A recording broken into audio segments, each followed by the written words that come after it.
Good afternoon, everyone. I'm Hassan Pasha, and I'm an application engineer from Team Ignytion IO. And today we are going to simulate Silicon Sethu on Crucible. Silicon Sethu is IIITDM Chennai's project, so which we have taken their repo and we have completely reproduced that on Crucible. So in this today's flow, we are going to build the firmware and then perform the lint checks and also the RTL simulation along with its waveforms entirely on Crucible. So coming to the today's agenda, I will talk about the problem and what are the problems that are going to be faced by the user, and what is Silicon Sethu, and how Crucible Workbench works as unified layer to work the silicon. I mean to work on Silicon Sethu.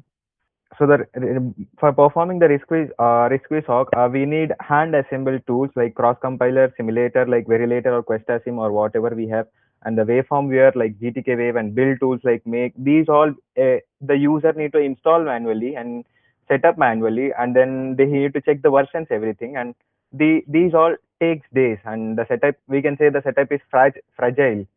So here with the Crucible, we stood up with one environment where we can install, simulate, check, invoke the GTK Wave, and make everything on one platform.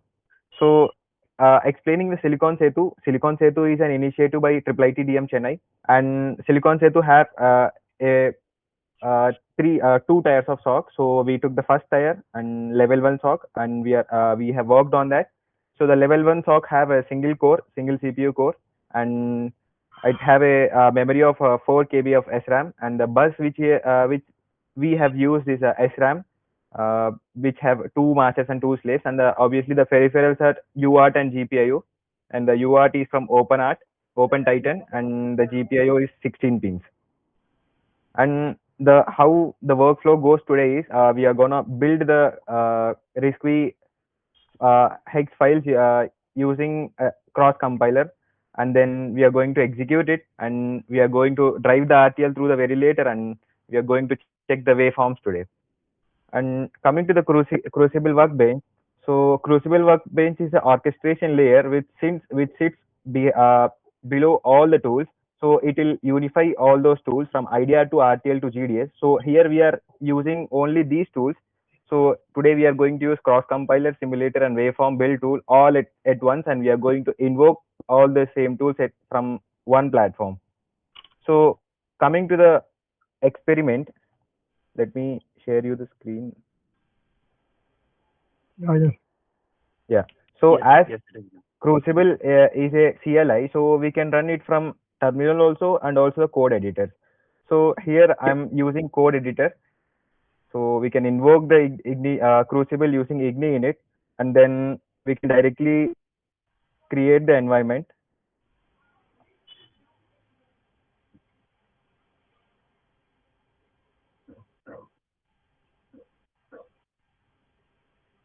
So the env is created, environment is created, and then we are going to create the workspace.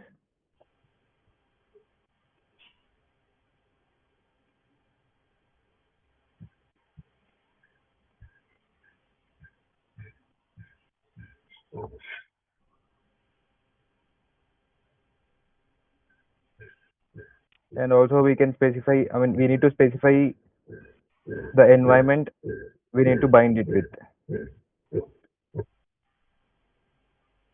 So the workspace is already created.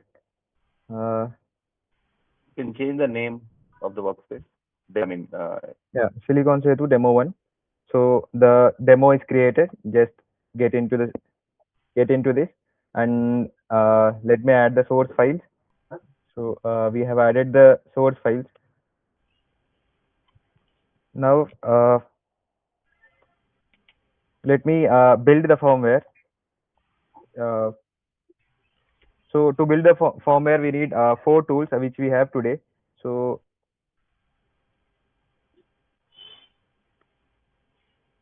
here we have RISC-V compiler. So we are going to use, which is available.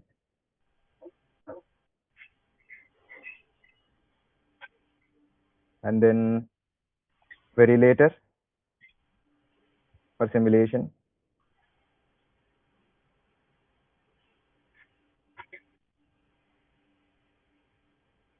make for building tool, and the GTK wave for viewing waveforms, all from the same terminal. And now we are going to make the firmware. So we can just give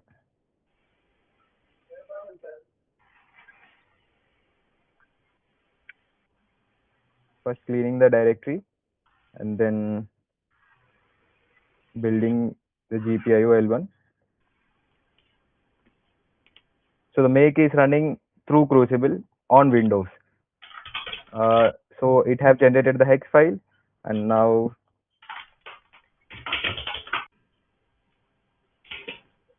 also the UART,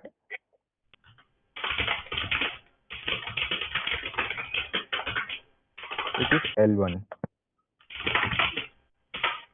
So the build has been done, and so I have created a specific workflow, and the changes whichever I have made in this repo will be in this Crucible folder.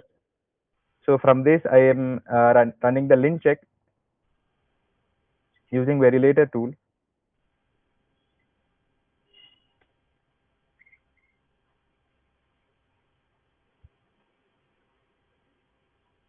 This is Linux or Windows? Windows. It's Windows.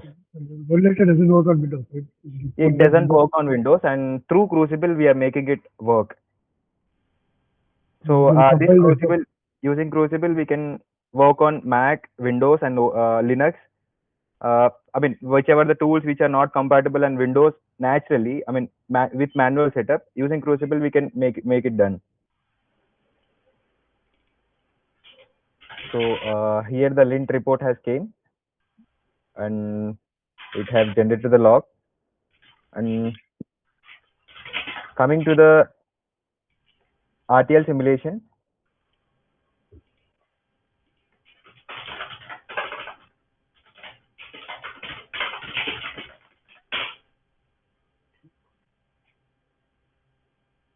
and I have added a parameter for generating the waveforms.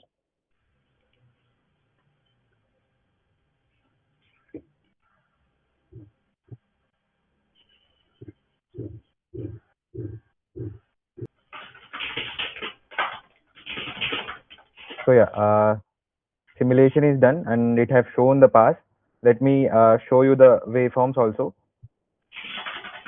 to verify the functionality.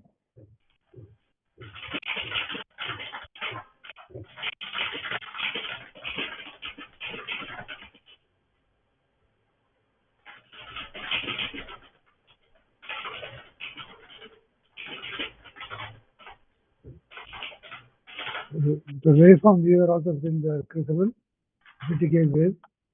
Yeah, GTK wave. GTK wave also is running through Crucible. Here the walk one is happening, and each pin will be becoming one at a time. So that it will check whether the all GPIO pins are working well or not. So at the same at the output also. So it will verify first. It will take the input and it will check, and it will firmware will return back the same pattern which we have sent, and by that we can confirm that GPIO's firmware has been passed functionally. We have verified functionally, and now let me share the command prompt again. So as we close the GTK wave, it will be coming back to the normal state, the terminal, and then now we are going to run the UART.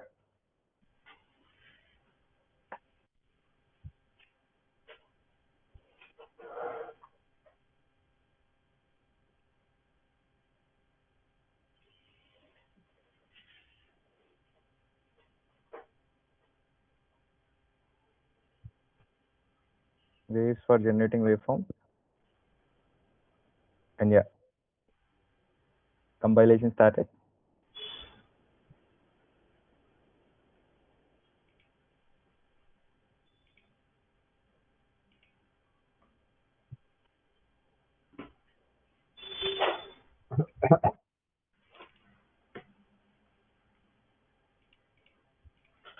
So yes, here we can check all level checks are passed.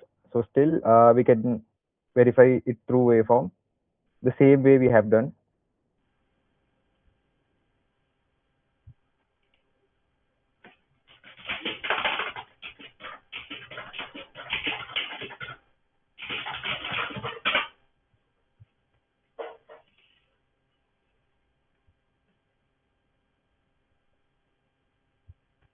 Here are the UART signals which I have added to the top through the top module, and here I have added clock and UART TX and RX signals. So after here we are seeing the format which we are sending. So in the UART we are sending 8 bits and 1 stop bit. So the input will be asserted at the positures of the clock, and here we are sending 9 zeros, and the same pattern will be repeated over here at the neg edges, and same we are getting 9 zeros over here. So by that we can confirm the working. So we have built the firmware and we have ran these two commands, and we have seen the firmware got built and the hex files got generated. And then here we have performed the static lint using this single command, and the validator is running on Crucible, and the validator report is also generated on the terminal itself. And then we have simulated the GPIO, and we have checked all these waveforms over there. And now the main part comes, which is reproducibility. So that the person who is creating it, he can give just Igni workspace lock. So all the 4 tools and the version numbers, everything will be gets locked. And here we'll be getting the log file, Crucible log file, and this file will be uh, responsible for regenerating over there. So the person who is trying to recreate it, he can just give Igni workspace sync after cloning this repo, and here he is good to go, and he can perform any. I mean, he can use any tool without even manual installing it. The workspace sync will automatically make these all tools readily available in your repo.